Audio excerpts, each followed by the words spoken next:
সন্তানের শরীরে দুইটি লক্ষণ দেখলে বুঝবেন সে বদনজরে আক্রান্ত হয়ে গেছে। বদনজর হচ্ছে খুবই ভয়ঙ্কর। নবীজি সাল্লাল্লাহু আলাইহি সাল্লাম জানিয়ে দিয়েছেন, বুখারী শরীফের হাদিস, আল আইনু হাক্কুন, বদনজর হচ্ছে সত্য। অনেকে বদনজরকে বিশ্বাস করতে চায় না।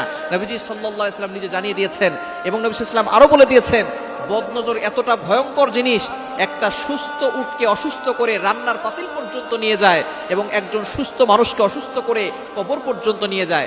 এজন্য এই বদনজর থেকে আমাদেরকে বাঁচতে হবে। আপনার সন্তানের ভিতরে যদি দুইটি লক্ষণ দেখেন, মনে করবেন আপনার সন্তানের উপরে কেউ বদনজর দিয়েছে। অনেক সময় আমরা সন্তানকে খালি গায়ে রাখি, অনেক সময় মানুষকে দেখাতে নিয়ে যাই, সুন্দর সুন্দর পোশাক পরিয়ে ফেসবুকে ছবি দেই, ছবিতে কিন্তু বদনজর লাগতে পারে। আপনি সবকিছু নিয়ে শো অফ করতে যাবেন না। যাদেরকে বেশি ভালোবাসেন তাদেরকে শো অফ করতে যাবেন না। হাজবেন্ডের ছবি আপনি ফেসবুকে দিচ্ছেন, স্ত্রীর ছবি ফেসবুকে দিচ্ছেন, সন্তানের ছবি ফেসবুকে দিচ্ছেন, কন্যা সন্তানের ছবি ফেসবুকে দিচ্ছেন। মানুষের বদনজর লেগে গিয়ে আপনার ছেলেটা অসুস্থ হয়ে যাবে, আপনার মেয়েটা অসুস্থ হয়ে যাবে, আপনার ফ্যামিলি বরবাদ হয়ে যাবে। তখন আপনি বুঝতে পারবেন বদনজর কতটা ভয়ঙ্কর জিনিস। এজন্য বদনজর থেকে বাঁচতে হবে। যদি আপনার সন্তানের শরীরে দুইটি লক্ষণ দেখেন, বুঝবেন তার শরীরে বদনজর লেগে আছে।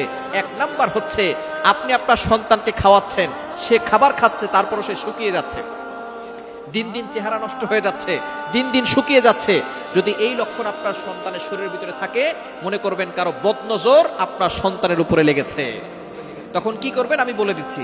দ্বিতীয় নাম্বার হচ্ছে, যদি আপনি দেখেন যে আপনার সন্তান রাতের বেলা হঠাৎ করে কান্না করতেছে, জোরে আওয়াজ করে কান্না করতেছে, দিনের বেলা যে কোনো সময় কান্না করে, রাতের বেলা ঘুমানোর মাঝখানে কান্না করে উঠতেছে, এটা যদি দেখেন এই দুইটি লক্ষণ, শুকিয়ে যাচ্ছে, দিন দিন খাবার খাচ্ছে অথবা খাবারও খাচ্ছে না, দিন দিন শুকিয়ে যাচ্ছে, দ্বিতীয় নাম্বার হঠাৎ করে কান্না করতেছে, এই দুইটি লক্ষণ দেখলে বুঝবেন আপনার সন্তানের শরীরে কেউ বদনজর দিয়েছে। এই বদনজর থেকে বাঁচার জন্য কি করবেন?